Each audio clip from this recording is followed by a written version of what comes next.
Bonjour à tous, bienvenue dans ce petit point vidéo dans lequel je vais revenir sur l'article que j'ai posté hier sur l'euro-dollar. Donc on a eu depuis deux événements, donc la réunion de la BCE hier après-midi et les chiffres de l'emploi US qui viennent de sortir là en début d'après-midi à 14h30. Globalement, qu'est-ce qu'on a à retenir hier?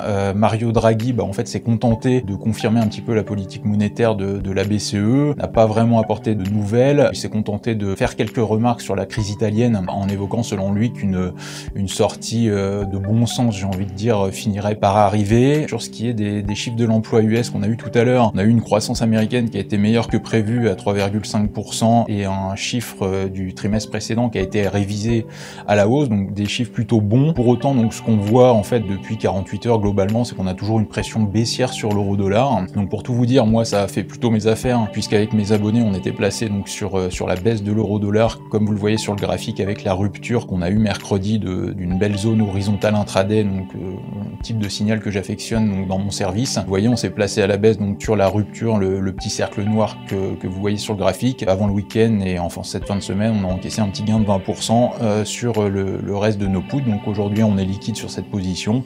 Et pour ce qui est de l'euro-dollar, on va surveiller en fait l'approche des récents plus bas autour des 1,13 pour éventuellement envisager un rebond. Mais je pense quand même que sur le moyen terme, on reste quand même dans une pression vendeuse sur l'euro-dollar.